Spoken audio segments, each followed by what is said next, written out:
श्री कृष्ण गोविंद हरे मुरारे, हे नाथ नारायण वासुदेव। राधे राधे दोस्तों, मैं सरिता उपाध्याय सरिता ज्ञान गंगा में आप सभी का स्वागत करती हूँ। आज हम माघ मास महात्म की कथा सुनाने जा रहे हैं, तो आप लोग जरूर सुनिए। महात्मा पुष्कर के द्वारा नरक में पड़े हुए जीवों का उद्धार। वशिष्ठ जी कहते हैं, हे राजन, माघ स्नान और उपवास आदि महान पुण्य करने वाले मनुष्य इसी प्रकार दिव्य लोकों में जाते आते रहते हैं। पुण्य ही सर्वत्र आने जाने में कारण है। पूर्व काल में विप्रवर पुष्कर भी यमलोक में गए थे और वहां बहुत से नारकीय जीवों को नरक से निकालकर फिर यहीं आकर पूर्ववत अपने घर में रहने लगे। त्रेता युग में जब भगवान श्री रामचंद्र जी राज्य करते थे, तभी एक समय किसी ब्राह्मण का पुत्र मरकर यमलोक में गया और पुनः वह जी उठा। क्या यह बात तुमने नहीं सुनी है? देवकी नंदन श्री कृष्ण ने अपने गुरु सांदीपनी के पुत्र को, जिसे बहुत दिन पहले ही ग्राह ने अपना ग्रास बना लिया था, पुनः यमलोक से ले आकर गुरु को अर्पण किया था। इसी प्रकार और भी कई मनुष्य यमलोक से लौटकर आए हैं। इस विषय में संदेह नहीं करना चाहिए। अच्छा बताओ, अब और क्या सुनना चाहते हो? दिलीप जी ने पूछा, मुने, पुष्कर नामक श्रेष्ठ ब्राह्मण कहाँ के रहने वाले थे? वे कैसे यमलोक में आए और किस प्रकार उन्होंने नरक से पापियों का उद्धार किया? वशिष्ठ जी बोले, हे राजन, मैं महात्मा पुष्कर के चरित्र का वर्णन करता हूँ। वह सब पापों का नाश करने वाला है। तुम सावधान होकर सुनो। बुद्धिमान पुष्कर नंदी ग्राम के निवासी थे। वे सदा अपने धर्म के अनुष्ठान में लगे रहने वाले और सब प्राणियों के हितैषी थे।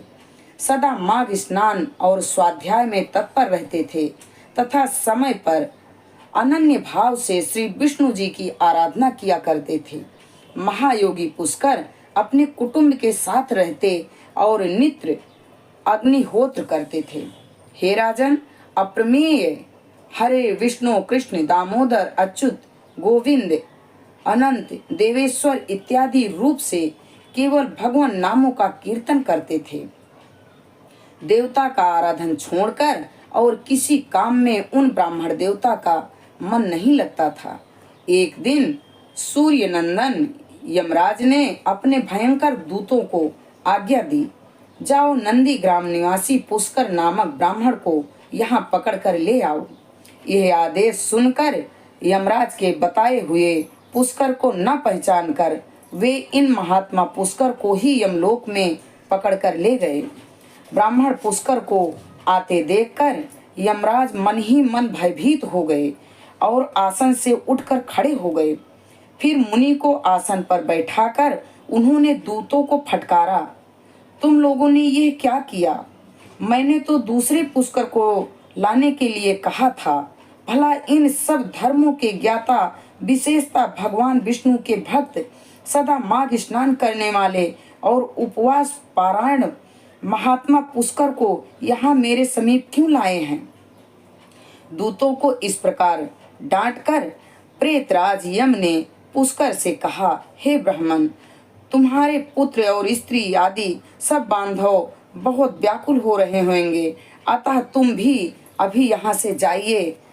तब पुष्कर ने कहा, हे यमराज, भगवान जहाँ पापी पुरुष यातना में शरीर धारण करके कष्ट भोगते हैं, वह उन सब नरकों को मैं देखना चाहता हूँ।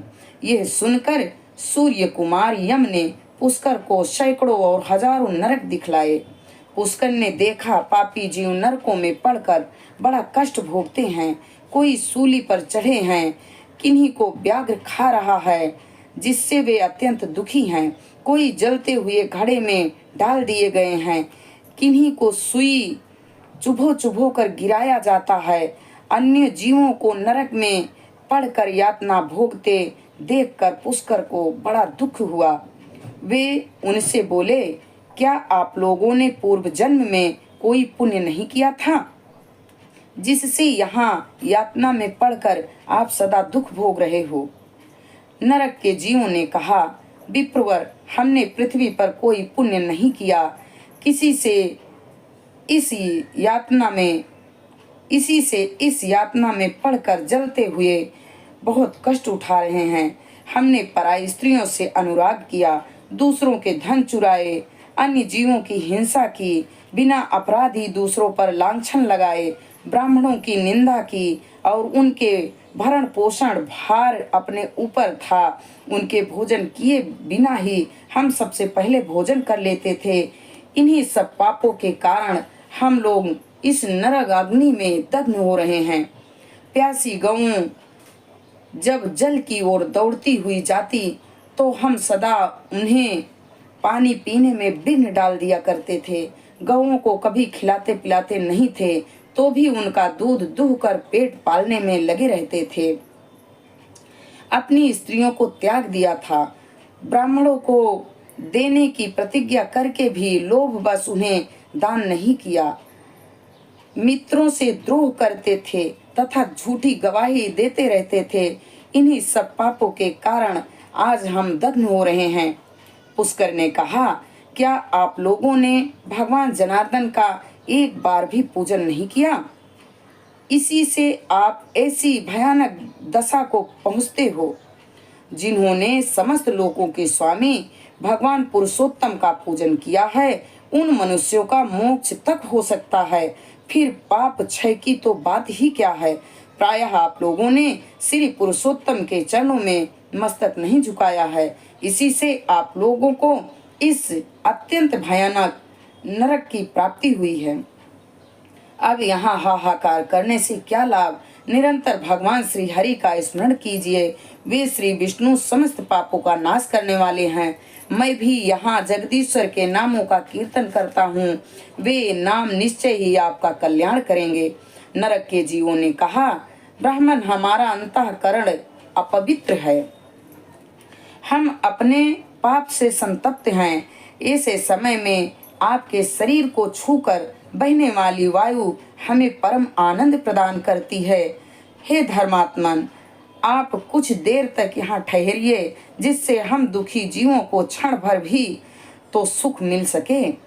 हे ब्रह्मान, आपके दर्शन से भी हमें बड़ा संतोष होता है। अहो, हम पापी जीवों पर भी आपकी कितनी दया है।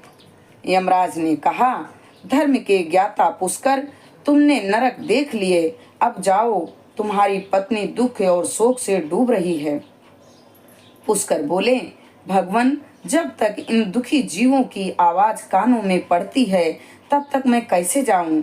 जाने पर भी वहां मुझे क्या सुख मिलेगा? आपके किंकरों की मार खा खा कर जो आग के ढेर में गिर रहे हैं, उन नारकीय जीवों की यह दिन रात की पुकार सुनिए। कितने ही जीवों के मुख से निकली हुई यह ध्वनि सुनाई देती है, हाय मुझे बचाओ, मेरी रक्षा करो। भगवान विष्णु सब में स्थित हैं और सब कुछ भगवान विष्णु में स्थित है। इस सत्य से नारकीय जीवों का तुरंत क्लेश से छुटकारा हो जाए। हे कृष्ण, हे जनार्दन, यहाँ नरक के भीतर यातना में पड़े हुए इन सब जीवों की रक्षा कीजिए। पुष्कर के द्वारा उच्चारित भगवान के नाम सुनकर वहां नरक में पड़े हुए सभी पापी तत्काल उससे छुटकारा पा गए। वे सब बड़ी प्रसन्नता के साथ पुष्कर से बोले, ब्रह्मान, हम नरक से मुक्त हो गए हैं, इससे संसार में आपकी अनुपम कीर्ति का विस्तार हो। यमराज को भी इस घटना से बड़ा विस्मय हुआ। वे पुष्कर के पास जा प्रसन्न चित्त होकर वरदान के द्वारा उन्हें संतुष्ट करने लगे। वे बोले, धर्मात्मन, तुम पृथ्वी पर जाकर सदा वहीं रहो। तुम्हें और तुम्हारे सुहृदों को भी मुझसे कोई भय नहीं है। जो मनुष्य तुम्हारे महात्म का प्रतिदिन स्मरण करेगा, उसे मेरी कृपा से अपमृत्यु का भय नहीं होगा। वशिष्ठ जी कहते हैं, यमराज की यूं कहने पर पुष्कर पृथ्वी पर लौट आए और यहाँ पूर्ववत स्वस्थ हो भगवान मधुसूदन की पूजा करते हुए रहने लगे। हे राजन, मेरे द्वारा कहे हुए महात्मा पुष्कर के इस महात्म को जो सुनता है उसके सारे पापों का नाश हो जाता है। भगवान विष्णु का नाम संकीर्तन करने से जिस प्रकार नरक से भी छुटकारा मिल जाता है, वह प्रसंग मैंने तुम्हें सुना दिया। आदि पुरुष परमात्मा के नामों की थोड़ी सी भी स्मृति संचित पापों की राशि का तत्काल नाश कर देती है। यह बात प्रत्यक्ष देखी गई है।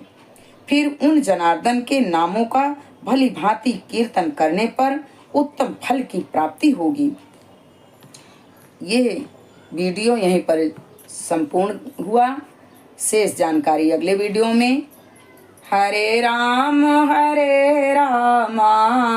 राम राम हरे हरे, हरे कृष्णा कृष्णा कृष्णा हरे हरे। श्री लक्ष्मी नारायण भगवान के चरणों में हमारा कोटि कोटि प्रणाम स्वीकार हो। श्री गंगा मैया के चरणों में हमारा कोटि कोटि प्रणाम स्वीकार हो।